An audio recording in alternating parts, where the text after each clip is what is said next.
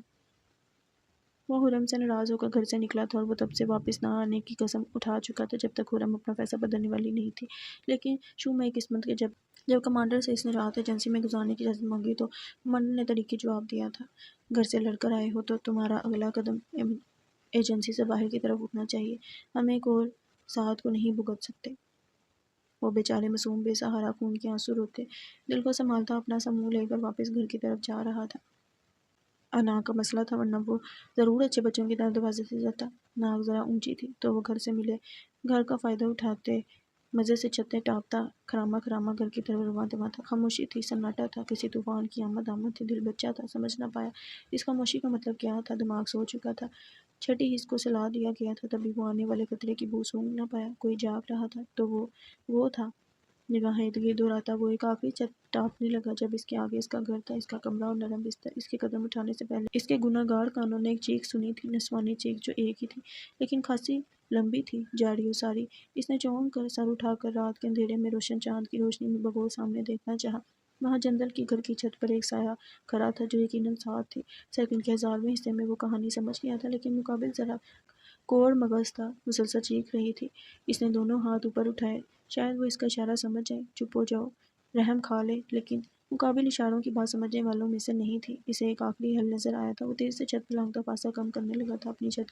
اپنے گھر کی چھت پر پہنچ کر اس نے ایک اور چھلانگ ساتھ کے پاس لگائی تھی۔ ساتھ تیزی سے سیڑھیوں کی طرف بھاگی تھی۔ سیڑھیوں میں چھت کے درمیان حائل دروازے کو بند کر کے وہ خاموش ہو گئی تھی۔ وہ کامیاب ٹھہرا تھا۔ ہاتھ جھاڑتے ہوئے وہ بند دروازے کو دیکھ کر گردن ترچھی کر کے ہنس دیا۔ ساتھ میں ہوں ذرا۔ دوسری جانب بند دروازے سے پوچھ لگائے لمبے لمبے سانس لیتی ساتھ کو جھٹکا لگا تو وہ حیرت سے سامنے دیکھے گی ذرا۔ اسے یقین نہیں آیا تھا۔ جی میں، آواز میں شرارت تھی۔ وہ دانت کچکچا کر رہ گئی۔ چہرہ غصے اور شرمندگی کے باعث لال پڑنے لگا تھا، گویا اس کے پٹھان ہونے کا ثبوت دے رہا ہو۔ اس نے دروازے سے ہٹ کر پلٹ کر دروازے کو دیکھا۔ گورکھر! وہ دانت کچکچاتے ہوئے گھبرائی تھی۔ ذرا نے بمشکل اپنی ہنسی ضبط کی تھی۔ تمہارے لیے کہ تمہاری بہن نے گھر کے دروازے بند کر دیے تھے جو چوروں کی طرح چھتیں پہ لانگ رہے تھے؟ تم نے پچھلی بار بھی یہی کیا تھا۔ گھر میں گھس آنے والے وہ ڈاکو میری جان لیتے یا نہ لیتے، تمہاری انٹری نے میری تقریباً جان نکال ہی دی تھی۔ وہ غصے میں تھی، بے حد غصے میں۔ ظاہر ہے اس کی اس حرکت نے اسے ڈرپوک اور بیوقوف ثابت کیا تھا۔ زرار کے سامنے اس کی تذلیل ہوئی تھی۔ یہ عزت کا معاملہ تھا۔ معذرت چاہتا ہوں سعد، گھر والوں سے ذرا انبن ہوئی ہے، تبھی یہ طریقہ استعمال میں لانا پڑا۔ بہت معذرت۔ سعد نے گہری سانس لی تھی۔ عجیب منظر تھا۔ زرار کھلی چھت پر کھڑی چاند کی روشنی میں مسکراتے ہوئے بند دروازے کو دیکھ رہا تھا۔ دروازے کے پاس سعد لال چہرہ لیے اپنی سانسیں بحال کر رہی تھی۔ خاموشی ہی خاموشی تھی، سکوت جسے توڑا تھا گھر کی بجتی گھنٹی نے۔ جائیں، آپ کی چیخ نے محلے والوں کو بھی جگا دیا ہے۔ برائے مہربانی میری موجودگی کا مطلب بتائیں گا؟ تم یہیں کھڑے رہنا۔ اگر گئے تو خرم کو بتا دوں گی کہ تم چھتوں کو ٹاپتے پھر رہے ہو۔ اسے دھمکی دیتی وہ نیچے چلی گئی۔ ذرا مسکراتے ہوئے چھت کے دائیں طرف کونے میں کھڑا تھا۔ وہ یہاں سے صحن کا منظر دیکھ رہا تھا۔ حریرہ اس کی خیریت دریافت کر رہا تھا۔ وہ اسے مطمئن کر رہی تھی۔ زرار کی طرف پوچھ تھی، لمبی سی چادر کو اپنے گرد اور رکھا تو اس نے جیسے ہی دیکھا کہ حریرہ نے جانے کے لیے قدم اٹھایا ہے تو وہ فوراً پلٹ گیا۔ سیڑھیوں کے دروازے کے پاس کھڑا وہ انتظار کرنے لگا۔ انتظار زیادہ لمبا نہیں تھا۔ اسے کچھ قدموں کی چاپ سنائی دی۔ پھر سعد کی جنرل رات کے اس وقت گھر آتا تھا تو اکثر بھوکا ہوتا تھا۔ تم نے کھانا کھایا ہے؟ نہیں، لیکن مجھے بھوک نہیں، آپ بس اجازت دیں، اب گھر جاؤں گا۔ اس نے تکلف کا مظاہرہ کیا تھا۔ حرم سے چھپ رہے ہو تو صبح ناشتہ بھی نہیں ملے گا، سوچ لو۔ اس کی مسکراہٹ گہری ہوئی تھی۔ دال میں کچھ کالا تھا، یا شاید پوری دال ہی کالی تھی۔ وہ سعد کو اچھے سے نہیں جانتا تھا، مگر جانتا تھا وہ اتنی مہربان نہیں تھی۔ میں کر لوں گا کچھ، آپ فکر نہ کریں۔ جنرل کو اس کی بہن کا آسرا تھا، مجھے نہیں ہے، اس لیے پریشان نہ ہوں، میں بھوکا نہیں رہوں گا۔ وہ ہنسنا چاہتا تھا، گردن گرا کر بہت سارا، لیکن سعد دال نہ گلتے دیکھ کر پریشان ہوئی تھی۔ میں جاؤں سعد؟ اس کی شرارت بڑی آواز پر وہ منہ بسور کر رہ گئی۔ فی امان اللہ۔ سعد کی طرف سے جواب نہ پا کر وہ اسے اللہ کے امان میں دیتا چھت کے کنارے کی طرف بڑھا۔ پھر ٹھہر کر ذرا سی گردن ترچھی کر کے بند دروازے کو دیکھا اور پھر سامنے دیکھتے ہوئے چھلانگ لگا دی۔ دروازہ کھولتی سعد نے دھم کی آواز پر دانت کچکچائے تھے۔ اس کا اچھا خاصا پلان تھا اسے کھانے کا کہہ کر یہاں بٹھانے کا اور پھر حرم کو بلا کر اسے پٹوانے کا، مگر وہ سمجھدار تھا، سمجھ گیا تھا۔ گورکھر! وہ بڑبڑائی تھی۔ تاریک اندھیر رات اور روشن صبح میں چند لمحوں کا فاصلہ رہ گیا تھا۔ ایک وہ دنیا جو اسپتال کے اس کمرے سے باہر تھی اور ایک یہ دنیا جو اس کمرے میں بستر پر لیٹے وجود سے تھی۔ میلوں کی مسافت پر ٹھہر گئی تھی۔ ساری رات کا جاگا وارڈ یوں ہی سراہنے کھڑا اس کا منتظر تھا۔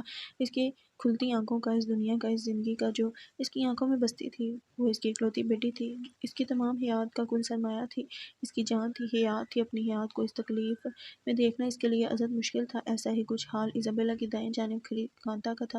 وہ آنکھیں مودے ایسے لیٹی تھی جیسے دنیا سے خفا ہو کر آنکھیں موند لی ہوں، شور کو اگنور کر دیں۔ کھپکی اتنی تھی کہ نہ رحم آتا نہ ترس۔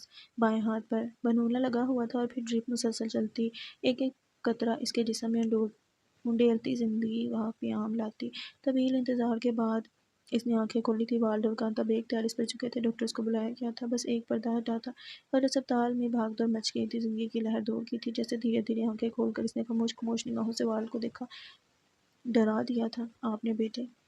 وہ اس کی پیشانی پر اپنے لب رکھ گیا تھا۔ کانتا نے اس کا ہاتھ تھام کر لبوں سے لگایا تھا اور وہ ابھی تک وہیں تھی، اسی گلی میں، اسی جائے قتل پر۔ اس نے کانتا سے اپنا ہاتھ چھڑوایا، پھر اٹھنے کی کوشش کی۔ والڈ نے آگے بڑھ کر اسے سہارا دیا۔ وہ بیڈ سے ٹیک لگا کر بیٹھی۔ ڈاکٹر اس کا چیک اپ کرنے کے لیے پہنچ گئے۔ کارروائی ہونے لگی۔ اس نے کسی سوال کا جواب نہیں دیا، بس خاموشی سے گود میں رکھے اپنے ہاتھوں کو دیکھنے کا مشغلہ جاری رہا۔ ایزا کیا ہوا ہے تمہیں؟ خدا کا واسطہ ہے کچھ بولو بچے۔ کانتا گر گر آئی تھی۔ وہ کیسے اسے بتاتی اس نے انسانیت کا قتل ہوتے دیکھا ہے۔ وہ انسانیت کو بچانا پائی وار جو اس کے ہوش میں آنے پر پرسکون ہوا تھا مزید پریشان ہو گیا تھا۔ بیٹے کچھ تو بولو، کوئی مسئلہ ہے؟ کل رات کیا ہوا تھا؟ کچھ دیکھا ہے آپ نے؟ منتیں، سوال، گزارشات، خاموشی، سکوت، مایوسی، ناامیدی اور واپسی، الٹتے قدموں کی چاپ، دروازہ بند ہونے کی آواز اور طویل انتظار۔ مائک، تم مجھے سن رہے ہو؟ کوئی جانی پہچانی آواز، دھندلا سا منظر، دھیرے دھیرے کھلتی آنکھیں، سوال سوال اور سوال۔ وہ آنکھیں کھول چکا تھا لیکن منظر اب بھی دھندلا تھا۔ آوازیں صاف تھی، دماغ دھیرے دھیرے کام کرنے لگا تھا۔ کل والا کام نہیں، سب نظر نہیں آ رہا۔ بولتے ہوئے اسے محسوس ہوا تھا اس کے جبڑے تقریباً ٹوٹ چکے ہیں یا ہل چکے ہیں۔ مارنے والا خاصا تجربہ رکھتا تھا۔ تم شاید اگلے 3 سے 4 دن سب دھندلا دھندلا ہی دیکھو۔ تمہاری بائیں آنکھ کافی متاثر ہوئی ہے، آواز مار کی تھی۔ طنزیہ لہجہ، خروس انسان، بدتمیز انسان، چھوٹا بھائی موت کے منہ سے واپس آیا ہے، مگر مجال ہے لہجے میں ذرا بھی کوئی محبت ہو۔ ایسے ہوتے ہیں بھائی۔ وہ اندر ہی اندر کلس کر رہ گیا۔ وہ کون تھا؟ اف، ٹانگ میں بھی درد تھا اور گردن کے پیچھے بھی اور کمر میں بھی، اور آنکھ تو ناکارہ ہوتے ہوتے بچی تھی اور جبڑے تو ویسے ہی ہل چکے تھے، دانت بھی 1-2 تو لازمی ٹوٹے ہی ہوں گے۔ مارنے والا خاصا تجربہ رکھتا تھا۔ آفٹر آل یہی سوال میرا ہے۔ سنجیدگی، غصہ، احساس تذلیل، میں نہیں چاہتا۔ مطلب سٹوون بار بارہ کے مہان بیٹے نے بھی سڑک ایک ایرے گہرے سے چپ چاپ مار کھا لی۔ تم واقعی مرد نہیں ہو مائک۔ وہ اسے گھوڑی سے نوازتا بیڈ سے اٹھ کھڑا ہوا تھا۔ آپ کو اسے تلاش کرنا چاہیے اور ایسا سبق سکھائیں کہ اس کی آئندہ 7 نسلیں یاد رکھیں۔ تم اپنی نسلوں کی فکر کرو، سنجیدگی سے کہا گیا۔ احساس تذلیل کے مارے اس کا چہرہ لال پڑا تھا، ہونٹ بیچ لیے گئے تھے۔ مارک اپنی بات کہہ کر جا چکا تھا اور وہ اس کا دل چاہتا زمین پھٹے اور وہ اپنے مجرم کو اس میں گار دے۔ بزدل تھا، خود زمین میں سما نہیں سکتا تھا، ڈرتا تھا، مجال نہیں تھی کہ مارک کے بارے میں ایسا سوچ بھی سکے۔ وہ فجر کی نماز کے بعد اپنے لیے چائے بنانے کچن میں آئی تھی۔ مکمل نیلے رنگ کی بڑی سی چادر میں چھپی وہ دودھ چولہے پر رکھ رہی تھی جب اچانک کوئی اس کے گلے سے لگا تھا۔ وہ ڈر کر آنکھیں پھاڑے اسے دیکھنے لگی۔ وہ سعد تھی۔ اس کا یہ انداز ہرم کے لیے کافی حیران کن تھا۔ سعد، تم ٹھیک ہو؟ وہ پریشانی سے اسے خود سے جدا کرتی اسے دیکھنے لگی۔ وہ رو رہی تھی، گال بھیگے ہوئے تھے، آنسو کمزور بار توڑ چکے تھے جسے گزشتہ رات پار کرنے کی کوشش ناکام گئی تھی۔ سعد، کیا ہوا ہے؟ وہ اس کے ہاتھ تھامتی پریشانی سے پوچھ رہی تھی۔ اس کے رونے میں مزید اضافہ ہوتے دیکھ کر اس نے آگے بڑھ کر اسے گلے سے لگایا تھا۔ سعد، تم مجھے ڈرا رہی ہو، خدا کا واسطہ ہے کچھ بتاؤ، کیا ہوا ہے؟ وہ اس کا سر سے ہلاتی اس کی منتیں کر رہی تھی۔ میں ڈر گئی تھی ہرم، میں ڈرتی ہوں موت سے اور جدائی سے۔ میں مرنا نہیں چاہتی ہرم، میں مرنا نہیں چاہتی۔ نفی میں سر ہلاتے ہوئے سسکیوں کے ساتھ رو رہی تھی۔ آنسو گرم سیال کی طرح گالوں پر بہہ رہے تھے۔ گال، ناک اور آنکھیں لال لال ہونے لگی تھیں۔ ہرم نے اس کا چہرہ اپنے ہاتھوں میں لیا تھا۔ ایسی باتیں مت سوچا کرو پاگل لڑکی، تمہاری عمر بہت لمبی ہوگی، محبت کرنے والے مرتے نہیں ہیں۔ سعد خاموشی سے اسے دیکھے گئی۔ رونا وہ بھول چکی تھی، ذہن ان الفاظ پر ہی اٹک گیا تھا۔ کاش وہ ہرم کو بتا سکتی کہ محبت کرنے والے ہی تو مر جاتے ہیں۔ محبت جرم ہے اور موت سزا ہے، معافی تو وجود ہی نہیں رکھتی۔ کوئی خواب دیکھا ہے تم نے رات کو؟ وہ اس کے سوال پر سر اس بات میں ہی لاگی۔ خواب کو خواب سمجھ کر بھول جا۔ خواب تو اس نے جاگتی آنکھوں سے بھی دیکھے تھے۔ وہ خواب جو خواب سمجھ کر خواب دکھانے والا بھول چکا تھا۔ اف، پاگل ہو تم، اتنا روتا ہے کوئی؟ بیٹھو ادھر، میں چائے بناتی ہوں، پھر مل کر پیتے ہیں۔ موڈ ٹھیک کرو اپنا۔ وہ اسے کھینچ کر کرسی پر بٹھاتی تاکید کر رہی تھی۔ سعد اب بھی خاموش رہی تھی۔ کرسی پر بیٹھتے ہوئے اس کی نگاہ کچن کے دروازے کے پاس نظر آتے اس سائے پر پڑی تھی۔ یہ سایہ، وہ سایہ، زرار وہ باتیں سن چکا تھا۔ ایک بار پھر احساس تذلیل، ایک بار پھر وہ اس کے سامنے ڈرپوک و بیوقوف ثابت ہوئی تھی۔ وہ دانت کچکچاتے ہوئے کھڑی ہوئی اور وہ سایہ تیزی سے غائب ہو گیا۔ سعد نے ہرم کا بازو پکڑا اور تیزی سے اسے باہر لائی۔ کہاں؟ چلو میرے ساتھ، وہ غصے سے کہتی ہرم کے ہمراہ سیڑھیاں چڑھ کر اوپر آئی۔ زرار کے کمرے کے پاس رک کر اس نے ہاتھ سے کمرے کی طرف اشارہ کیا۔ ہرم کم فہمی سے اسے دیکھتی آگے بڑھی اور دروازہ کھولا اور پھر اس کی نظر کھڑکی کے پاس کھڑے زرار پہ پڑی جو دروازہ کھولنے کی آواز پہ بس چھلانگ لگانے ہی والا تھا۔ رکو تم آج تو گے۔ ہرم نے تیز سے پیچھے سے آ کر اس کا کان پکڑ کر مروڑا تھا۔ اس کی ایک ٹانگ فرش پر تھی، دوسری کھڑکی پر تھی۔ برے وقت پر پکڑا گیا تھا وہ بیچارہ۔ تمہیں کیا لگا تھا مجھے پتہ نہیں چلے گا؟ ہاں بولو، آئندہ کرو گے ایسے؟ وہ اس کا کان مروڑ رہی تھی۔ کان چھوڑیں آپ بھی، کان چھوڑیں، وہ چلایا تھا۔ اور یہ میرے جن دشمنوں نے مخبری کی ہے نا، ان سے سارے حساب چکاؤں گا میں۔ وہ اپنا کان چھڑواتا پورے عزم کے ساتھ کہہ رہا تھا۔ ابھی بھی زبان چل رہی ہے جنگلی، تم مرو گے آج۔ وہ اسے کان سے کھینچتی کھڑکی سے ہٹاتی بیڈ کے پاس لائی۔ آئندہ کرو گے ایسے؟ غصے سے اسے گھورا گیا، کان پر مزید زور دیا گیا۔ سوری، نہیں کروں گا، کان چھوڑیں۔ وہ چلا اٹھا تھا۔ اس کی چیخیں لاؤنج میں صوفے پر بیٹھی سعد کے لیے باعث راحت تھی، دل کا سکون تھی، ٹھنڈک تھی۔ ہائے، سارے حساب چکتا ہو گئے صرف چند لمحوں میں۔ کہاں جا رہے ہو؟ صوفے پر بیٹھا بدر گود میں بیٹھے روفی کے بال سے لاتا مشکوک نگاہوں سے جندل کو دیکھ رہا تھا۔ تم چلو گے؟ جھک کر جوگرز کے تسمے باندھتے جندل نے مصروف سے انداز میں پوچھا، کہاں ایزابیلا کی عیادت کرنے؟ وہ اسپتال میں ہے، وجہ نہیں جانتا؟ وہ اسے براہ نام تفصیل بتاتا اٹھ کھڑا ہوا۔ باجی خاتون تو اچھی ہیں، ویسے جانا چاہیے۔ کیوں روفی؟ اس نے روفی کے بال سہلاتے ہوئے اس سے پوچھا تھا۔ جواباً روفی اچھل کر اس سے لپٹ گیا تھا۔ جندل نے گہری سانس لے کر دونوں نمونوں کو دیکھا، پھر باہر کی طرف قدم بڑھا دیے۔ تقریباً آدھے گھنٹے کی مسافت طے کرنے کے بعد وہ دونوں ہسپتال کی راہداری میں قدم رکھ چکے تھے۔ ایزابیلا کے کمرے کا نمبر پوچھ کر وہ دونوں اب لفٹ میں دوسری منزل پر جا رہے تھے۔ سرمئی رنگ کے لوہے کے دروازے کے کھلتے ہی دونوں راہداری میں آئے اور مطلوبہ کمرہ نمبر دیکھ کر دونوں رک گئے۔ کمرے کے دروازے پر 2 گارڈز کھڑے تھے۔ ان کا نام پوچھنے کے بعد ان میں سے ایک اندر خبر دینے چلا گیا، بدر، ہم غلطی کر چکے ہیں، نکمے نالائق انسان، پھول تو ٹیکسی میں ہی بھول آئے ہو۔ جندل نے دانت کچکچا کر بدر کو دیکھا، جو اس کی بات سن کر تعجب سے اپنے خالی ہاتھوں کو دیکھ رہا تھا۔ وہ ٹیکسی والا؟ میں ابھی لاتا ہوں گدھے کو۔ بدر سر پر ہاتھ مارتا الٹے قدموں واپس بھاگا تھا۔ جندل کی نگاہوں نے تب تک اس کا پیچھا کیا تھا جب تک وہ لفٹ میں نہ چلا گیا۔ اس کے جاتے ہی وہ آگے بڑھا، دائیں طرف ایک کمرے کا دروازہ کھولا، وہ اندر گیا اور پھر فوراً ہی باہر آ گیا۔ اس کے ہاتھ میں بوکے تھا، خوبصورت سفید اور لال پھولوں کا بوکے۔ آپ اندر چلے جائیں۔ گارڈ کے کہنے پر وہ سر کو ذرا سی جنبش دیتا کمرے کے اندر آیا تھا۔ ہر آسائش مہیا کرتا یہ بڑا سا کمرہ ایزابیلا کی شایان نشان تھا۔ ہر چیز خوبصورت اور نفیس تھی۔ کمرہ کسی ہسپتال کا کمرہ کم 5 اسٹار ہوٹل کا کمرہ زدہ لگ رہا تھا۔ وہ لبوں پر مسکراہٹ سجائے آگے بڑھا اور پھول سائڈ ٹیبل پر رکھے۔ آپ کا اسٹیمنا واقعی میں کمزور ہے ایزابیلا۔ وہ مسکرایا تھا۔ بیڈ پر بیٹھی ایزابیلا نے خاموش نگاہوں سے اسے دیکھا تھا۔ صبح سے اس کے کئی ہم جماعت اور جاننے والے اس کی عیادت کے لیے آ چکے تھے۔ جندل بھی انہی میں سے ایک تھا۔ آپ ٹھیک ہیں؟ وہ جواب نہ پا کر فکر مندی سے پوچھ رہا تھا۔ ایزابیلا نے سر اس بات میں ہلا دیا، پھر ہاتھ سے اسے سامنے کرسی پر بیٹھنے کا اشارہ کیا۔ اچانک سے ہسپتال آنے کی نوبت کیوں کر پیش آئی؟ کل تک تو بالکل ٹھیک تھیں آپ۔ اور ایزابیلا کی آنکھوں کے سامنے وہ تمام منظر لہرایا تھا، وہ قتل، وہ سرگوشی، خون آلود دستانے اور اس کا بھاگنا، سب۔ جندل، اس کی آواز میں نمی گھل گئی تھی، گال پر ایک آنسو لڑکا تھا۔ اس نے بیڈ گراؤنڈ پر سر ٹکائے گردن ترچھی کر کے بائیں طرف بیٹھے جندل کو دیکھا۔ کسی کا قتل کرنا کتنا آسان ہوتا ہے، وہ جانے کیوں اس سے پوچھ رہی تھی۔ صبح سے خاموشی کا اوڑھا لبادہ اتار پھینکا تھا، تھکن کی آخری منزل تھی۔ قتل آسان نہیں ہوتے، قتل میں جان صرف مقتول کی جاتی، لیکن نقصان قاتل کا ہوتا ہے۔ ایک جان سے جاتا ہے، دوسرا روح سے جاتا ہے، مرنے والا مر جاتا ہے ایزابیلا، جینے والا ہر لمحہ مرتا ہے۔ قتل سہل نہیں ہوتے۔ وہ اسے دیکھتے ہوئے کہہ رہا تھا، وہ آنکھیں میچ کر، ہونٹ بھینچ کر اپنی سسکیوں کو روکنے کی کوشش میں تھی۔ جندل نے بغور اس کے دھلے ہوئے چہرے کو دیکھا تھا۔ اس کے چہرے پر دائیں گال کے دائیں طرف ذرا نیچے ایک نشان تھا، ایک تیز دھار خنجر کی چوٹ یا سخت رگڑ۔ وہ نشان کچھ جانا پہچانا تھا، اور تب اس نے جانا تھا کہ ماضی کے نشان صرف وہ ہی نہیں چھپاتا تھا۔ ایزابیلا بھی پردہ رکھتی تھی، جانے کیسے لگا تھا اسے یہ نشان۔ لوگ عادی کیوں ہو جاتے ہیں کسی کی اشارہ کو، کسی کان سے کاٹتے ہوئے؟ اس کے ہاتھ کیوں نہیں کانپتے؟ وہ اپنے گالوں کو رگڑتے ہوئے پوچھ رہی تھی۔ عادی ایسے ہی نہیں ہو جاتے ایزابیلا، انہیں کچھ بہت اچھا، کسی بہت بہترین کی امید ہوتی ہے۔ ایک قتل، ایک جان، بدلے میں 100 جانیں۔ غلام، قتل انسان خود نہیں کرتا، انسانی مقاصد اور انسانی خواہشات ہی قابیل کو حابیل کا قاتل بناتے ہیں۔ مقاصد اور خواہشات، زندگی اور موت، آغاز اور انجام کیا سمجھے؟ وہ اختتام میں مسکراتے ہوئے پوچھ رہا تھا۔ کسی کا مقصد قتل کیسے ہو سکتا ہے جندل؟ انسان یہ کیسے کر سکتا ہے؟ وہ بے بس ہوئی تھی، وہ بے بس ہوئی تھی۔ زندگی کا مقصد موت ہی تو ہوتا ہے ایزابیلا۔ موت شارک کے کٹنے سے آئے یا دل کے رکنے سے، کوئی فرق پڑتا ہے بھلا؟ شارک کاٹنا اور دل روکنا یہ تو ہر زمانے کا دستور ہے۔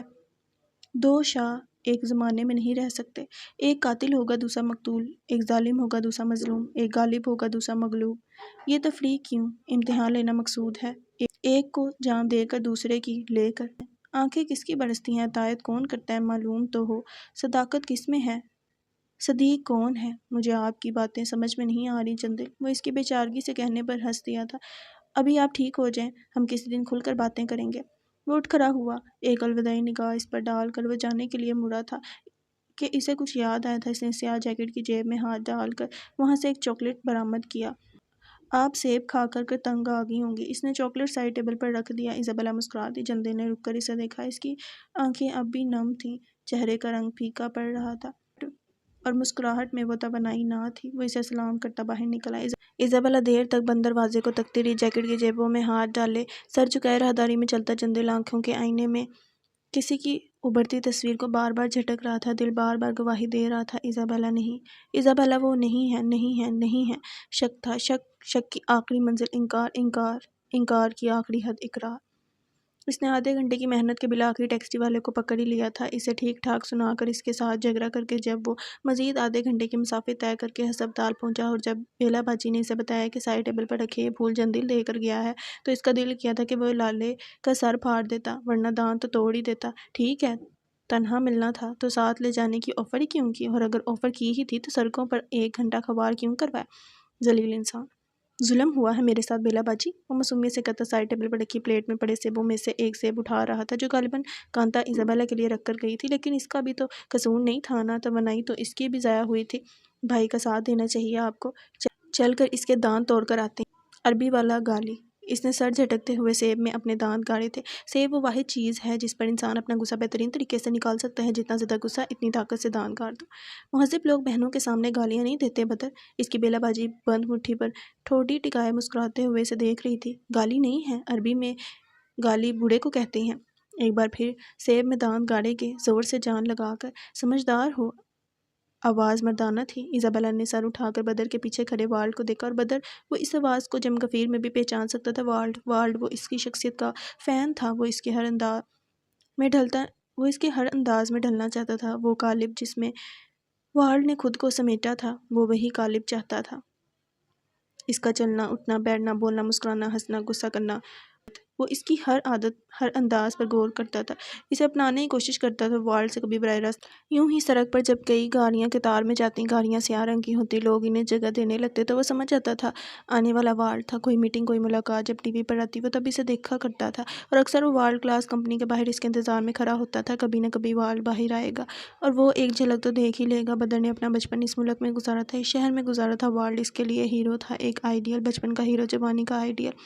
لیکن اس سب کے باوجود، اس کی ان تمام سوچوں سے انجان، والڈ کے لیے وہ ایک معمولی اخبار والا تھا۔ ایک اخبار والا ان کی بیٹی کے سامنے مزے سے بیٹھا سیب کھا رہا تھا، دلچسپ۔ وہ سیب سائڈ پر رکھتا اٹھ کھڑا ہوا اور لب کاٹتے ہوئے پیچھے مڑا۔ Good morning sir. غالباً والڈ کو دیکھ کر سرخی میں چھپتی اس کی شام نیلگوں آسمان پر صبح کی مانند ہو گئی تھی۔ ایزابیلا نے اس کی بوکھلاہٹ پر بمشکل اپنی ہنسی ضبط کی تھی۔ گئے شور کو اگنور کر دیں۔ آپ کی تعریف جناب۔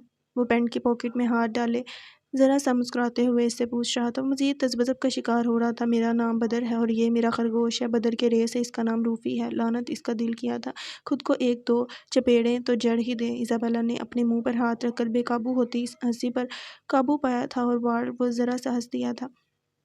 بدر، کیا کرتے ہو؟ اخبار بھیجتا ہوں سر۔ معصومیت سے آنکھیں پٹپٹائیں۔ اچھے خاصے گھرانے کے لگ رہے ہو اور پڑھے لکھے بھی، اپنی جوانی اس معمولی سے کام میں کیوں ضائع کر رہے ہو؟ آئی فون کے لیے سر۔ زبان پھسل گئی تھی کمبخت۔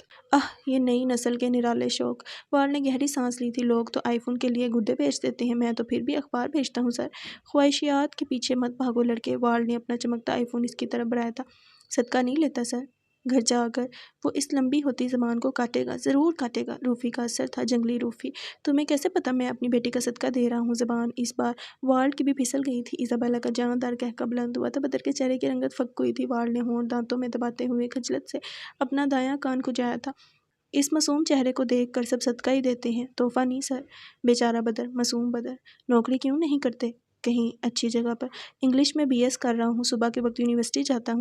اس سے پہلے اخبار بیچنے کا کام مناسب ہے۔ یونیورسٹی کے بعد پارٹ ٹائم جاب پر کوئی رکھتا نہیں، تجربہ چاہیے انہیں۔ حالانکہ میں خاصا تجربہ کار ہوں سر۔ میں نے نہ صرف اخبار بیچی ہے، میں نے دودھ بھی بیچا ہے، اور جب بچپن میں یہاں آیا تھا تو لوگوں کی گاڑیاں صاف کرتا تھا۔ مجھے پلمبرنگ کا کام بھی آتا ہے اور بجلی کا بھی۔ میں بچوں کو ٹیوشن بھی پڑھاتا ہوں، اور میں چوکی دار بھی بن سکتا ہوں۔ وہ سنجیدہ تھا، بالکل سنجیدہ۔ والڈ نے دائیں آئی برو اٹھائے اسے دیکھا۔ صرف ایک آئی فون کے لیے؟ پہلے احتیاج تھی، اب ہاں آئی فون کے لیے سر۔ وہ دھیما سا مسکرایا تھا۔ ایزابیلا نے بغور اسے دیکھا تھا۔ بہت معصوم تھا، بہت زیادہ۔ جانے کس مجبوری نے اسے 10 سال کی عمر میں ایک اجنبی ملک میں تنہا لا کر کھڑا کیا تھا؟ جانے بدر کی کہانی کیا تھی، اس کا ماضی۔ ایزابیلا بیٹے، آپ جمعرات کو بدر کو آفس لے آئیں گا، مجھے ایسے محنتی لوگوں کی اشد ضرورت ہے۔ جی بابا، اس نے کھوئے کھوئے انداز میں کہا تھا۔ میں اخبار بیچنا نہیں چھوڑوں گا سر، نہ ہی ٹیوشن۔ آپ مجھے شام میں 3 گھنٹے کا کوئی بھی کام دے سکتے ہیں۔ والڈ نے تعجب سے اسے دیکھا تھا۔ آئی فون؟ یس سر۔ میں یہاں بیٹھ سکتا ہوں؟ وہ لائبریری میں بیٹھا کسی کتاب کے مطالعے میں غرق تھا جب کسی نے اسے اپنی طرف متوجہ کیا۔ اس نے آنے والے کو دیکھا۔ سرمئی رنگ کے ٹراؤزر پر سفید رنگ کا اپر پہنے کرسی کھینچ کر بیٹھتا وہ لڑکا خیام تھا جس نے اجازت لینے کے بعد جواب کا انتظار کرنا ضروری نہیں سمجھا تھا۔ آج سوموار کے دن انہیں یہاں پر تیسرے آدمی سے ملنا تھا۔ کتاب ملی تمہیں؟ وہ جندل کے سامنے میز پر رکھے کتابوں کے انبار میں سے ایک کتاب ہاتھ میں لیتے ہوئے پوچھ رہا تھا۔ نہیں، شاید آنے والی ہو۔ اس نے سرسری سی ایک نظر خیام پر ڈالی، پھر کتاب پر جھک گیا۔ خیام نے نگاہ اٹھا کر اس کے عقب میں دیکھا۔ بینکوں کی ہموار سڑکوں پر سایہ فگن آسمان جہاں غروب ہوتا سورج اپنی سرخ رنگ میں ڈوبی رعنائیاں دکھا رہا تھا۔ شفق کے وہ جلوے دیکھنے والی آنکھ کو یک قلم ٹھہرنے پر مجبور کر رہا تھا۔ لائبریری کا سکوت، کتابیں اور وہ منظر دھڑکنوں میں انتشار پیدا ہونا تو لازم و ملزم تھا۔ زئی کئی دنوں سے اندر نظر نہیں آیا، جانے کیوں کسی محبوبہ کی طرح روٹھ بیٹھا ہے۔ لاکھ سمجھانے پر سمجھتا نہیں ہے کہ عشق تو سمندر ہے، مگر محبت تو یوسف زئی ہی ہے نا۔ وہ ہے کہ سمجھتا نہیں، دل ہے کہ مانتا نہیں۔ ہر دور میں عشق والے کڑے امتحان سے گزرتے ہیں۔ عشق بھی لازم ہے، محبت کی ناراضگی بھی منظور نہیں۔ حل بتاؤ۔ دماغ کافی الجھن کا شکار ہے۔ جندل نے ہاتھ میں پکڑی کتاب بند کر کے میز پر رکھی۔ خیام نے نگاہوں کا رخ اس کی طرف کیا۔ کوئی مان سکتا تھا وہ اتنے دکھ سے اپنے عقاب کی بات کر رہا تھا جس کا نام اس نے زئی رکھا ہوا تھا۔ انسان کو اتنا سخت دل تو ہونا ہی چاہیے کہ محبت ہو یا عشق جب ملنے کے آثار نہ ہو تو خاموشی اختیار کر سکے۔ خیام نے سنجیدگی سے جواب دیا تھا، زئی اور سمندر کے لیے کبھی سخت نہیں ہو پایا میں۔ وہ جان ہے اور جان ہے تو جہان ہے۔ اس نے کندھے اچکا دیے۔ پریشانی کوئی بات نہیں، اب نہ جان ہوگی نہ جہاں۔ آواز نہ جندل کی تھی نہ خیام کی، عجیب پھنسی پھنسی سی آواز تھی، جندل کے کب سے آئی تھی۔ اس نے مڑ کر دیکھنا چاہا تھا مگر پستول کی نال اپنی گردن پہ محسوس ہوئی تھی۔ اس نے سامنے دیکھا تو خیام بھی کسی ایسے ہی صورتحال سے دوچار تھا۔ اتنی جلدی قیاس! وہ دونوں ذرا سے مسکرائے تھے اور اگلے ہی لمحے دونوں نے برق رفتاری سے پستول کی نال اپنی گردن سے ہٹا کر حملہ آوروں کے بازو مروڑے تھے۔ وہ دو لوگ تھے مکمل سیاہ لباس میں ملبوس۔ جندل نے پیچھے ہٹ کر خود کو وار سے بچایا تھا اور اگلے ہی لمحے زوردار لات سامنے والے کے پیٹ میں ماری تھی اور وہ پھر گھونسے، پھر ہاتھ کی کوئی ہڈی ٹوٹنے کی آواز آئی اور اس کے ساتھ ہی خیام نے اپنے مقابل کی گردن کو جھٹکا دیا تھا۔ چٹک کی آواز آئی اور اس کی گردن لڑک گئی۔ اس نے جندل کو دیکھا جو اب دونوں بازو اس حملے آور کے گرد باندھے اس کا گلا دبا رہا تھا۔ حملہ آور اپنا پورا زور لگا رہا تھا۔ 1 منٹ 2 منٹ اور بس وہ بے جان ہو گیا۔ جندل نے اسے چھوڑ دیا، وہ فرش پر جا گرا۔ کیمرہ! وہ دونوں تیزی سے پلٹے تھے۔ سامنے دیوار پر ایک کیمرہ نصب تھا۔ خیام تیزی سے اس کی طرف بڑھا۔ وہ اسے توڑنے ہی لگا تھا کہ پھر رک گیا۔ بھگوڑ اسے دیکھا، پھر گہری سانس لی۔ بند ہے۔ حیرت ہے انہوں نے ہی کیا ہوگا۔ جندل نے اس کی بات پر سر کو ذرا سی جنبش دی، پھر لاشوں کو ٹھکانے لگانے کا سوچنے لگا۔ خیام اب بھی کیمرے کے پاس کھڑا تھا۔ اس نے بغور آنکھیں سکر کے کیمرے کو دیکھا، بالکل ڈھیلا سا دیوار سے اٹکا ہوا تھا، کوئی کنیکشن کچھ بھی نہیں تھا۔ اس نے ہاتھ بڑھا کر کیمرہ کو اپنے ہاتھ میں لیا۔ الٹ پلٹ کر اسے دیکھتے ہوئے اس کی نگاہ اس کے پیچھے چھوٹے سے سوراخ سے نظر آتی کسی چیز پر پڑی۔ ہاتھ بڑھا کر اپنی انگشت شہادت انگوٹھے کی مدد سے جب اس نے اس چیز کو نکالا تو وہ قلم کی نوک تھی، 2 قلم کی نوکیں۔ جب کسی کی موت کا فیصلہ سنایا جاتا ہے تو قلم کی نوک توڑ دی جاتی ہے۔ جندل نے خیام کے ہاتھ میں قلم کی نوکوں کو دیکھ کر سرگوشی کی تھی۔ خیام نے اس بات میں سر ہلایا، ہم دو۔ فیصلہ کس کی موت کا ہوا ہے؟ اس کا یہ سوال کئی لمحوں تک وہاں موجود کتابوں سے ٹکراتا رہا تھا۔ اس کی آواز کی سنسناہٹ کے اثر سے سکوت کرچی کرچی ہوا تھا۔ ہم دو، فیصلہ کس کی موت کا ہوا ہے؟ کہاں جا رہی ہو؟ اسے سنگار میز کے سامنے مکمل تیاری کے ساتھ کھڑا دیکھ کر کمرے میں داخل ہوتے زیاد نے سوال کیا تھا۔ مصروفیت کی وجہ سے ہسپتال اس سے ملنے نہیں آیا تھا اور اب جب اسے اس کے شام کو گھر آنے کی خبر ملی تو وہ فوراً یہاں پہنچ گیا۔ وہ ایزا کو ناراض نہیں کر سکتا تھا۔ تم بھی چلو، راستے میں سب بتاؤں گی۔ وہ اپنا ہینڈ بیگ اٹھا کر زیاد کی جانب پلٹی۔ گہرے کیتھی رنگ کی جینس پر ہلکے بادامی رنگ کا کوٹ پہنے، سفید رنگ کا پرنٹڈ سوٹ، پرنٹڈ سٹولر گلے میں ڈالے، سر پر سفید رنگ کا ہی ہیڈ بینڈ پہنے، شانے سے ذرا نیچے تک جاتے بالوں کو کھلا چھوڑے، بالکل تیار تھی۔ کل رات والی نکاحت، خوف سب کچھ پیچھے چھوڑ کر وہ اب حشاش بشاش اس کے سامنے کھڑی تھی۔ تم پھر سے کسی مصیبت میں پڑو گی ایزا؟ اس نے اسے سخت گھوڑی سے نوازا تھا۔ چلو تو صحیح زیاد۔ وہ منہ کے زاویے بگاڑتی اسے بازو سے کھینچتی باہر لائی۔ تیزی سے اس کے ہمراہ سیڑھیاں پھلانگ کر لاؤنج سے گزرتے ہوئے کانتا کو سلام کرنے کی زحمت کیے بنا وہ باہر آئی جہاں گارڈز کی فوج اس کے ہمراہ جانے کا اشتیاق لیے کھڑی تھی۔ اس نے گہری سانس لی۔ 2 آدمی کافی ہیں میم، لیکن ایک گارڈ ممکن ہے کافی۔ اس نے اپنی بات پر زور دیا اور گاڑی کی طرف بڑھ گئی۔ کچھ دیر بعد والڈ ہاؤس کا دروازہ کھلا اور ایزابیلا کی سفید رنگ کی گاڑی اور اس کے ساتھ گارڈز کی سیاہ رنگ کی گاڑی تیزی سے سڑکوں پر دوڑنے لگی۔ زندگی کی رفتار کا مقابلہ کرتی وہ گاڑیاں والڈ ہاؤس کو پیچھے چھوڑتیں۔ جب ایک گلی کے پاس رکی تو معلوم ہوا کہ وہ اسی مقام پر آئی تھی جہاں کل رات قتل ہوا تھا۔ گاڑی سے اتر کر وہ گلی کے کونے میں ایک اسٹور کی طرف بڑھی۔ ایزا تم مجھے بتاؤ گی کیا ہو رہا ہے؟ زیاد اس کی تیز رفتار کا ساتھ دیتے ہوئے جھنجھلاہٹ کا شکار ہوتا اپنا سوال غالباً 20ویں دفعہ دہرا رہا تھا۔ وہ اس کا سوال 20ویں دفعہ ہی نظر انداز کرتی اندر آئی۔ مجھے کل رات کی CCTV فوٹیج دیکھنی ہے، اس کے حکم پر اپنے کام میں مگن۔ دکاندار نے چونک کر سر اٹھایا۔ وہ کچھ کہنے لگا تھا لیکن اس کے پیچھے اسلحے سے لیس گارڈز کو کھڑا دیکھ کر خاموش ہو گیا۔ اگلے ہی لمحے وہ CCTV فوٹیج دیکھ رہی تھی۔ یہ دیکھو، وہ آدمی یہاں سے گزرا، یہ سیاہ لباس میں ملبوس۔ اس نے اندھیرے میں اس گلی سے گزرتے ایک سائے کی طرف اشارہ کیا۔ زیاد نے بغور اس سائے کو دیکھا۔ اس کیمرے کی رسائی جہاں تک تھی وہاں سے پہلے ہی وہ آدمی غائب ہو چکا تھا۔ کچھ دیر بعد وہ ان گلیوں میں ہر دکان میں کھڑی CCTV فوٹیج دیکھ رہی تھی لیکن ہر جگہ سے وہ بندہ غائب تھا۔ اس واقعے کی کسی CCTV فوٹیج میں جھلک تک نہیں تھی۔ وہ بندہ بھی نہیں تھا اور آخر میں وہ اس نتیجے پر پہنچی تھی کہ وہ تمام CCTV فوٹیج مٹائی جا چکی تھیں جو اس کے لیے اس قتل کے کیس میں کارآمد ثابت ہونے والی تھی۔ ایزا تم بلا وجہ ان سب میں پڑ رہی ہو۔ عین ممکن ہے کہ وہ جو کوئی بھی تھا اس نے تمہاری پچھلی سرگرمیوں کے متعلق تمہیں محض ڈرانے کے لیے ایک ڈرامہ رچایا ہو تاکہ تم اس سب سے دور رہو۔ زیاد اس کے ساتھ گاڑی کی طرف بڑھتے ہوئے اسے سمجھا رہا تھا۔ میں خاموش نہیں رہوں گی زیاد، انسانی جان اتنی سستی نہیں ہے کہ کسی کا منہ بند کروانے کے لیے کسی بھی انسان کو اٹھا کر اس کے شارک پر کانچ پھیر دیا جائے۔ زیاد اس نے یہ کام بہت صفائی سے کیا تھا۔ ایک لمحے میں اس کی شارک کاٹی تھی، خون کے وہ چھینٹے میرے ہاتھوں اور چہرے کو داغدار کر گئے تھے۔ میں نے موت کو دیکھا تھا زیاد، موت کو۔ آج کوئی اور تھا، عین ممکن ہے کل میں اس کی جگہ پر ہوں گی۔ میں خاموش نہیں رہوں گی، ابھی انسانیت باقی ہے۔ لیکن ایزا میم، یہ آپ کے لیے آیا ہے۔ زیاد کی بات مکمل ہونے سے پہلے گارڈ پھولوں کا ایک گلدستہ تھامے اس کے پاس آیا۔ ایزابیلا کے ماتھے پر بل نمودار ہوئے، اس نے ہاتھ بڑھا کر پھول گارڈ کے ہاتھ سے لیے۔ وہ خوبصورت سے سفید رنگ کے پھول تھے اور ان پھولوں کے درمیان ایک کارڈ رکھا تھا۔ اس نے انگشت شہادت انگوٹھے کے درمیان اس کارڈ کو اٹھایا۔ آپ خاموش نہیں رہیں گی تو خاموش کروا دی جائیں گے پیاری ایزابیلا۔ اس کے ہاتھ کانپ گئے تھے۔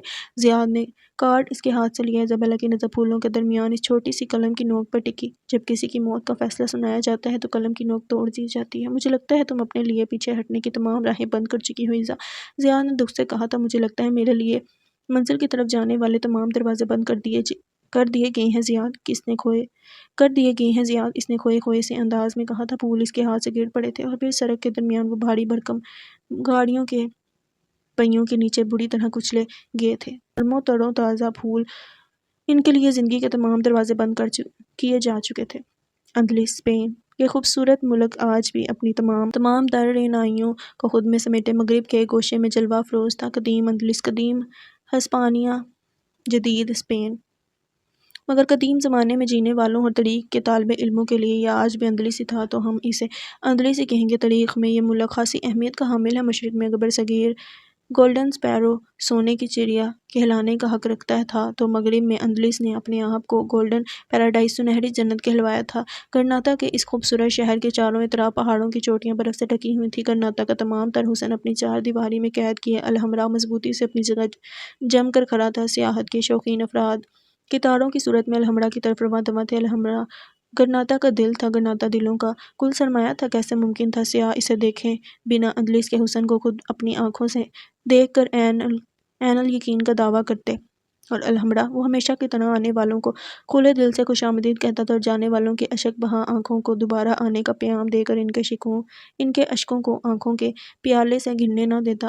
الحمرا رلانے والوں میں سے نہیں تھا، البتہ تاریخ شاہد ہے کہ تاریخ کے طالب علم یہاں آ کر اپنے اشکوں کو روک نہیں پاتے تھے۔ وہ الحمرا کی بے بسی پر روتے تھے اور زاروں قطار روتے تھے، اور الحمرا، وہ جانتا تھا اب شاید ہی کوئی رونے کے سوائے اس کے لیے کچھ کرنے کی ہمت رکھتا ہو، شاید۔ اور پھر الحمرا سے نگاہیں ہٹا کر ان بلند و بالا عمارتوں پر نگاہیں دورائیں جائیں تو قطار میں مضبوطی سے جم کر کھڑی ان عمارتوں میں آپ کو ایک ہوٹل کی بلند عمارت نظر آئے گی، جس کی تیسری منزل پر کھڑی کھڑکی سے مائک بارباڑا گرناطہ پر نظریں جمائے بیٹھا تھا۔ اس کے سامنے میز تھی، میز پر کافی کا بھاپ اڑاتا کپ رکھا تھا۔ اس کے چہرے پر زخموں کے نشان اب تک تازہ تھے، آنکھیں اب بھی سوجی ہوئی تھیں، جبڑے اور کمر اور ٹانگ اور گردن تقریباً پورا جسم اب بھی درد کر رہا تھا۔ مارنے والا خاصا تجربے کار تھا نا۔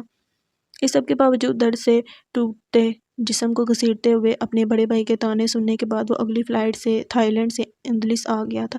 اس نے سٹروون کے انگلینڈ سے آنے کا انتظار بھی نہیں کیا تھا، بس مارک کی نظروں سے دور جانا چاہتا تھا، ورنہ کوئی بید نہیں تھی کہ وہ اپنی حرکتوں کی وجہ سے اپنے ہی سگے بھائی کو اپنا قاتل بنا بیٹھتا۔ یقیناً اس میں قصور اس کا ہی ہوتا، مارک کو قصوربار ٹھہرا کر وہ جہنم میں تو جانا نہیں چاہتا تھا۔ اس نے گہری سانس لی اور سر کو ذرا جھٹکا دیا تو گردن میں اٹھتے شدید درد کے باعث اس نے بمشکل اپنی چیخ روکی تھی۔ دانت کھچکھچانے کی کوشش کی تو جبڑوں میں اٹھتے درد نے اسے اوور ایکٹنگ کرنے سے باز رکھا۔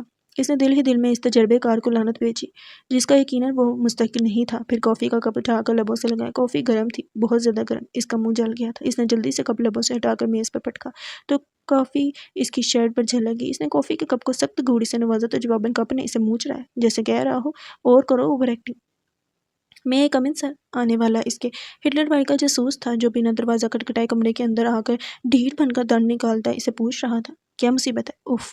وہ یہ 3 الفاظ بول کر شدید درد سے دوچار ہوا تھا۔ وہ ڈھیٹ جاسوس آ گیا اور ایک لفافہ اس کے سامنے میز پر رکھا۔ یہ آپ کے لیے آیا ہے۔ مائک نے منہ کے زاویے بگاڑتے ہوئے لفافہ کھولا تو اس میں سے ایک تصویر برآمد ہوئی۔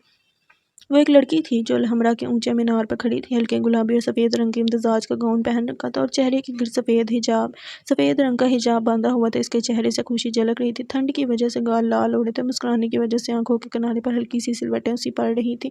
وہ یکٹک اس تصویر کو دیکھے کہ اگرناتا کا سارا حسن جیسے الحمرا کے اس مینار پر سمٹ کر آ گیا تھا۔ وہ جاسوس اس کی محویت کو دیکھ کر کھنکھاڑا تھا۔ وہ ہوش میں آیا، پھر لفافہ دیکھا تو وہاں سے ایک ٹوٹا قلم برآمد ہوا اور ساتھ ہی اس قلم کی ٹوٹی نوک۔ اس لڑکی کا نام؟ اس نے گہری سانس لے کر پوچھا۔ سعد یوسف زئی، 2 سال پہلے اندلس آئی تھی۔ اس کے بعد کہاں گئی، کہاں رہتی ہے، تعلق کہاں سے ہے، کچھ خبر نہیں۔ مائک نے سر کو ذرا سی جنبش دی، پھر اس جاسوس کو جانے کا اشارہ کیا۔ مارک سر کو بتاؤں؟ خدا کی قسم اگر تم نے بھائی کو اس کے بارے میں بتایا تو میں گرناتا کے چوک پر تمہیں سولی پر لٹکا دوں گا، وہ چلایا تھا اور وہ جاسوس سٹپٹا کر بیڈ کی طرف بھاگا تھا۔ مائک نے گہری سانس لے کر نگاہ قلم کی ٹوٹی نوک پر ڈالی۔ جب کسی کی موت کا فیصلہ سنایا جاتا ہے تو قلم کی نوک توڑ دی جاتی ہے۔ اس نے نگاہوں کا رخ اس تصویر کی طرف کیا۔ اس لڑکی کا نام سعد یوسف زئی۔ وہ اپنے لیے چائے بنا کر گھر سے منسلک اس چھوٹے سے باغیچے میں آئی تھی۔ باغیچے میں ایک جانب میز کے گرد رکھی کرسی پر بیٹھ کر اس نے دائیں ہاتھ میں پکڑا چائے کا بھاپ اڑاتا کپ میز پر رکھا۔ یہ باغیچہ اس کی محبت تھا۔ والدین کی وفات کے بعد جب وہ جندل کے ساتھ اس گھر میں آئی تھی تو دونوں نے گھر کو 2 حصوں میں تقسیم کیا تھا، ایک کمرہ جندل کا، ایک اس کا، ایک اور کمرہ جندل کا جسے اس نے لائبریری میں منتقل کیا تھا، اور صحن سے منسلک یہ جگہ اس کی جسے اس نے باغیچہ بنایا تھا۔ وہ اکثر جندل سے اپنے باغیچے کی تعریف کرتے ہوئے کہتی تھی، میرا باغیچہ خوبصورت اور خوشبودار پھولوں سے مہکتا ہے، اس پر بڑھتے درختوں نے گھر کی خوبصورتی میں اضافہ کیا تھا، تمہاری لائبریری نے اس گھر کو کوئی فائدہ نہیں دیا ہے۔ اور جندل مسکراتے ہوئے جواب دیتا، میری کتابوں نے آپ کو باغیچے کی پرورش کرنا سکھائی ہے۔ اور پھر وہ دونوں کافی دیر تک میرا باغیچہ میری لائبریری پر بحث کرتے تھے۔ وہ انہی سوچوں میں گم تھی کہ میز پر اس کے اسکیچنگ بک کے اوپر رکھا موبائل بج اٹھا تھا۔ اسکرین پر جندل کا نام جگمگا رہا تھا۔ وہ کھل کر مسکرائی تھی، پھر موبائل اٹھا کر کان سے لگایا۔ السلام علیکم۔ وعلیکم السلام، کیسی ہیں؟ آواز سے صاف خفگی جھلک رہی تھی۔ بالکل ٹھیک، تم کیسے ہو؟ بڑی بہن ناراض بیٹھی ہے، کیسا ہو سکتا ہوں؟ کچھ دیر پہلے تک میں تم سے بہت ناراض تھی، مگر اب یقین کرو جندل، مجھے بہت سوچنے پر بھی یاد نہیں آ رہا میں تم سے ناراض کیوں ہوئی تھی۔ وہ مسکرائی تھی، آنکھوں کے کنارے پر ذرا سی سلوٹیں سے پڑی تھیں، اور میں بھی اب ٹھیک ہو گیا ہوں، مسکراتے ہوئے جواب آیا تھا۔ وہ مسکرائی، پھر موبائل کان سے ہٹا کر اسے ویڈیو کال کی۔ کال فوراً اٹھا لی۔ اسکرین پر بیڈ پر بیٹھا جندل نظر آنے لگا۔ وہ جھک کر جوتوں کے تسمے کھول رہا تھا۔ موبائل اس کی سائڈ ٹیبل پر کھڑا کر کے رکھا ہوا تھا۔ جندل، یہ دیکھو میں نے پچھلے کچھ دنوں میں کیا کیا کیا ہے۔ وہ اسے متوجہ کرتی اپنی اسکیچنگ بک کھولنے لگی۔ ایک صفحے پر وہ رکی۔ جندل نے بغوری تصویر کو دیکھا۔ تصویر میں 2 بہن بھائی تھے، بھائی کے ہاتھ میں کتاب تھی، بہن کے ہاتھ میں پھول تھا۔ جندل یوسف زئی اور سعد یوسف زئی کا بچپن۔ وہ مسکرایا۔ سعد نے صفحہ پلٹا۔ ایک مرد اور عورت ایک نومولود بچہ گود میں لیے کھڑے تھے۔ ان کے چہرے کے خد و خال سے جندل لاکھوں میں انہیں پہچان سکتا تھا، امی، بابا، اور وہ رک گیا۔ سعد نے گہری سانس لی، اور ہمارا چھوٹا بھائی جندل۔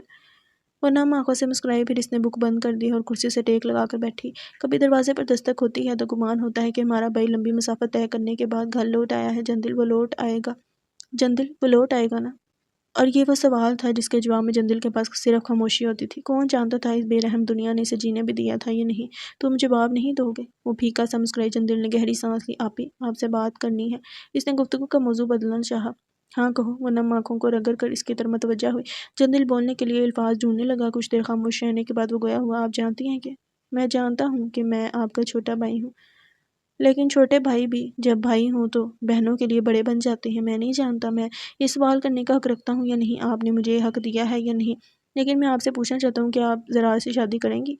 سعد نے رک کر اسے دیکھا تو البتہ وہ التجا بھری نگاہوں سے اسے دیکھ رہا تھا۔ وہ چند لمحے اسے دیکھتی رہی، پھر وہ کچھ کہنے ہی لگی تھی کہ جندل بول اٹھا، اگر آپ کو اعتراض ہے تو میں وجہ جاننا چاہتا ہوں۔ میں بہت مان سے کہہ رہا ہوں آپی، آپ مجھے اپنا ہمراز بنا سکتی ہیں، میں آپ کو مایوس نہیں کروں گا اور آپ کی ہر خواہش کا احترام کروں گا۔ کتنا مان تھا اس کے لہجے میں۔ سعد کو اپنا آپ بکھرتا محسوس ہوا۔ اس مان کو تو عرصہ ہوا وہ فراموش کر چکی تھی۔ تم نے مجھے مشکل میں ڈال دیا ہے جندل، اس کی آواز بھر آ گئی۔ میں نے آپ کی مشکل آسان کر دی ہے آپی، آپ کے ہر فیصلے کا احترام کروں گا، جیسا آپ کہیں گی ویسا ہی کروں گا۔ وہ نگاہیں پھیر گئی تھی، پھر اس نے برائی آواز میں کہا تھا، میں تمہیں سوچ کر بتاؤں گی۔ وہ کول کاٹ دی اور کول کاٹ دی۔ اشک جو نکلنے کو بےتاب تھے قطرہ قطرہ گالوں پر لڑکنے لگے تھے۔ اس نے نگاہ اٹھا کر آسمان کو دیکھا تو شفق پر حسن بکھیرتا آسمان اس پر سایہ کیے کھڑا تھا۔ خاموش، عرصے سے خاموش آسمان، اور اسی اثنا میں کسی کی بھاری آواز اس کی سماعت سے ٹکرائی تھی۔ وائے مشکلات کہ محبوبہ سعد تک رسائی کیوں کر ممکن ہو، کیونکہ اس کی راہ میں بلند و بالا پہاڑ اور ہلاکتوں کا ایک طویل سلسلہ حائل ہے۔ اسے یاد آیا تھا جب پہلی بار یہ شعر پڑھا گیا تھا تو اس نے یک بستہ موسم میں برف والا پانی اس اشعار چور کے سر پر انڈیل دیا تھا۔ شعر، اشعار چور اور یک بستہ موسم، جو سعد کے غصے کو جمانے میں ہمیشہ ناکام رہتا تھا۔ وقت ایسے بھی بازی پلٹ سکتا ہے، اس کے گمان میں بھی نہ تھا۔ زندگی یوں بھی بدل سکتی ہے، وہ سوچ بھی نہیں سکتا تھا۔ اس کی حالت اس انسان کی سی تھی جسے تحت السری سے اٹھا کر اور سریا کی طرف روانہ کر دیا گیا۔ وہ آنکھیں پھاڑے ایک ایک چیز کو دیکھ رہا تھا، ایک ایک لمحے کو چشم میں سمونا اسے اس وقت بے حد مشکل لگا تھا۔ نظریں کسی ایک منظر پر اٹھتی تھی تو وہ سانس روکے بنا پلکے جھپکے اسے دیکھے جاتا اور تب تک دیکھتا رہتا جب تک اس کی بیلہ بازی دور سے اسے آواز نہ لگاتی۔ وہ بھاگتا ہوا اس کے پاس پہنچتا اور یہاں ایک نیا حیران کن منظر اس کے سامنے ہوتا، پھر وہی کیفیت اور وہی بیلہ بازی کی پکار۔ عمارت کے مرکزی دروازے سے لے کر اندرونی حصے تک، اور اندرونی حصے سے یہاں کے باس کی آفس تک کا 15 سے 20 منٹ کا سفر اس نے آدھے پونے گھنٹے میں طے کیا تھا۔ جی آپ ٹھیک سمجھے، ہمارے بدر ورلڈ کلاس کمپنی میں پہلی بار داخل ہو رہے ہیں۔ اس نے بچپن سے اس عمارت کو سائیکل پر بیٹھ کر دور سے دیکھا تھا۔ آج یہاں کی باس کی بیٹی بیلہ بازی کے ہمراہ ایک بھائی کی حیثیت سے چلتے ہوئے وہ خود کو ساتویں آسمان پر محسوس کر رہا تھا۔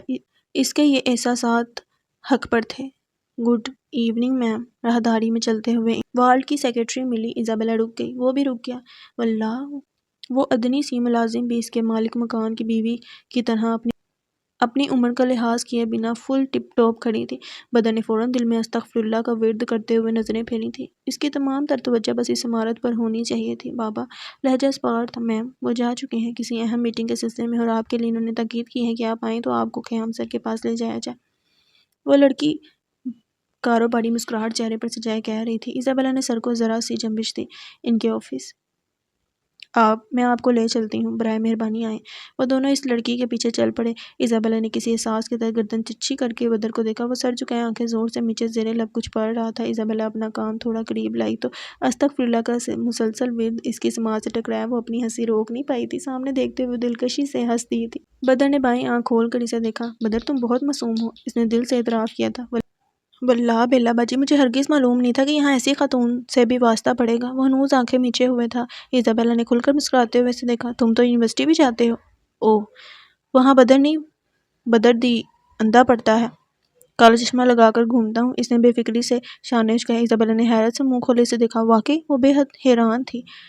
اور نہیں تو کیا، پہلے سیمسٹر کی میڈس کے بعد ہونے والے ایکسیڈنٹ میں عارضی طور پر اندھا نہ بنتا تو لڑکیوں نے نظر مار دینی تھی۔ شریف لڑکا ہوں، کوئی بھی لڑکی دل دے بیٹھتی۔ معصوم ہوں، اندھا ہوں، تبھی تو یونیورسٹی کی ہر لڑکی نے اپنا بھائی بنایا ہوا ہے۔ ایک بہن چائے کا کپ دلا دیتی ہے، دوسری بہن کلاس تک لے جاتی ہے، تیسری بہن اسائنمنٹ بنانے میں مدد کر دیتی ہے، چوتھی بہن لنچ بھی کروا دیتی ہے۔ مزے کی چل رہی ہے لائف، وہ مزے سے کہہ رہا تھا اور ایزابیلا آنکھیں پھاڑے سے دیکھ رہی تھی۔ کتنا چلاک تھا وہ۔ تم بہت تیز ہو بدر، ایک بات پر قائم رہیں بیلہ بازی۔ وہ شرارت سے مسکرایا تھا۔ وہ دونوں خیام کے آفس کے پاس پہنچ چکے تھے۔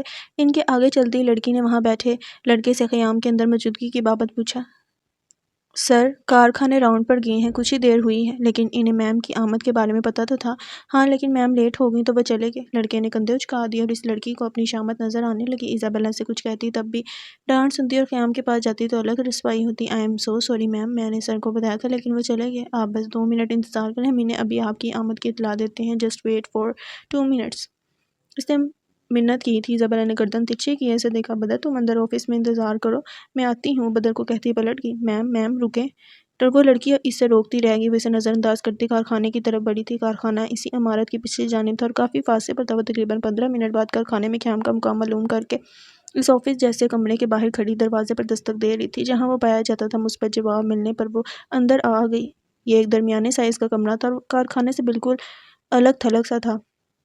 چاروں طرف بڑے بڑے آئینے لگے ہوئے تھے کہ بآسانی ہر زاویے سے کمرے کا جائزہ لیا جا سکے۔ ایک طرف میز تھی جس پر تازہ تازہ پھول رکھے ہوئے تھے۔ پھولوں کی مہک سے کمرے کا ماحول مسرور کر دینے والا ہو رہا تھا۔ کمرے کے بالکل درمیان میں آتش دان کی طرح چھوٹی سی جگہ بنی ہوئی تھی جہاں آگ کے شعلے بلند ہو رہے تھے۔ ان شعلوں کے پاس وہ کھڑا تھا خیام حنفی، ہاتھوں پر موٹے دستانے چرائے وہ لوہے کی روڈ سے سلیکون کے مرکب کو شعلوں کے درمیان لیے کھڑا تھا۔ اس کی آہٹ پر بھی ہنوز اپنے کام میں مشغول رہا۔ وہ گرم سلیکون لیے پلٹا اور اب ایک لوہے کے اوزار سے کچھ اس انداز سے گرایا کہ وہ ایک گلدان کے قالب میں ڈھل گیا۔ اس نے اس گلدان کو ذرا فاصلے پر آگ کے ہلکے سے انگاروں پر رکھ دیا جو ایک چھوٹے سے ڈربے کسی جگہ پر جل رہے تھے۔ وہ اپنا کام مکمل کر کے پلٹا اور ایک نگاہ اس پر ڈالی۔ Good evening madam. وہ اپنے دستانے اتار رہا تھا۔ ایزابیلا نے اس کے ہاتھوں کو دیکھا جو آگ کی وجہ سے آگ جیسے لال ہو رہے تھے۔ وہ اب دستانے ایک طرف رکھتا کمرے سے منسلک واش روم کی طرف بڑھا۔ کچھ دیر بعد وہ واپس آیا تو ہاتھ اور چہرہ بھیگا ہوا تھا۔ نیم سیاہ بالوں سے پانی کی بوندیں ٹپک رہی تھیں۔ وہ میز کے گرد رکھی کرسی کھینچ کر اس پر بیٹھا اور میز پر رکھے جگ سے پانی گلاس میں انڈیلنے لگا۔ کھڑی رہیں گی؟ وہ مخاطب اس سے ہی تھا لیکن متوجہ جگ سے گلاس میں گرتے پانی کی طرف تھا۔ اس جدید زمانے میں جہاں اس کمرے سے باہر ہزاروں مشینیں خود ہی ایک آگ سے کھیلنے کا کام کرتی ہیں تو آپ کیوں قدیم دور کے اس طریقے کو اپنائے ہوئے ہیں؟ اس نے کے سوال کو یکساں نظر انداز کر کے سوال کے بدلے سوال پوچھا تھا۔ قدیم دور میں جینے والے قدیم طریقے ہی اپناتے ہیں۔ اس نے پانی کا گلاس لبوں سے لگایا، ذرا وقفہ لیا، پھر پانی پی چکنے کے بعد گلاس میز پر رکھا۔ یہ طریقہ قدیم نہیں ہے، بہت سے ترقی پذیر ممالک میں کانچ ایسے ہی بنتا ہے اور اسی میں مزہ ہے۔ وہ اب دائیں ہاتھ پر دستانہ چلا رہا تھا۔ ایزابیلا خاموش رہی۔ وہ دستانہ چلانے کے بعد ان انگاروں کے پاس آیا، لوہے کے روڈ کی مدد سے وہ گلدان وہاں سے نکالا جو اب مکمل تیار تھا، بس اسے ٹھنڈا ہونا تھا، پھر وہ قابل استعمال تھا۔ ایزابیلا نے گہری سانس لی۔ اسی اثناء میں اس کی نظر میز پر رکھے کانچ کے ٹکڑے پر پڑی۔ آرا ترچھا کٹا یہ کانچ کا ٹکڑا، اندھیری رات میں چاند کی روشنی میں چمکتا وہ کانچ کا ٹکڑا، دونوں بے حد مماثلت رکھتے تھے۔ کسی کا قاتل بن سکتا ہے؟ وہ بظاہر بہت معمولی سے انداز میں پوچھ رہی تھی، جبکہ اندرون دل وہ بہت سے وہمات کا شکار تھی۔ کیا ہوا اگر ضیاء ٹھیک ہو؟ قیام واقعی اچھا انسان نہ ہو؟ بالکل۔ شارک کا مقام متعین کریں اور بہت آرام سے کانچ پھیر دیں۔ آپ کے ہاتھ نہ کپکپائیں اور پلک نہ جھپکنے پائے۔ وہ بہت آرام سے کہتا واپس کرسی پر بیٹھ رہا تھا۔ ایزابیلا چپ چاپ اسے دیکھے گی۔ کبھی تجربہ ہوا؟ اس نے جانے کیوں یہ سوال پوچھا تھا، یہ جانتے ہوئے بھی کہ سچ کچھ بھی ہو جواب منفی ہی آنا تھا۔ قیام نے ترچھی نگاہوں سے اسے دیکھا، گویا اس کے سوال کے پیچھے مقصد سمجھنے کی کوشش کی تھی۔ کرنا چاہوں گا۔ جواب اس کی سوچ کے متعلق برعکس تھا۔ اگر کوئی آپ کے بنائے کانچ سے کسی کو قتل کرے تو معائنہ ساز ہوں مدام، اسے خریدنے والی عوام ہے، میں اسے بنا کر اس کی تمام تر ذمہ داریوں سے نکل جاتا ہوں۔ آگے منحصر عوام پر ہے وہ اسے کیسے استعمال کرتی ہے۔ اس کا جواب لاجواب تھا۔ وہ خاموش رہی تھی۔ دل و دماغ میں عجیب جنگ سے چھڑ گئی تھی۔ تشنگی تھی اور بس تشنگی تھی سچ کو تلاشنے کی، اور سچ وہ جلد سامنے نہیں آتا۔ 7 پردوں کو چاک کرنے کے لیے جان لگانی پڑتی ہے۔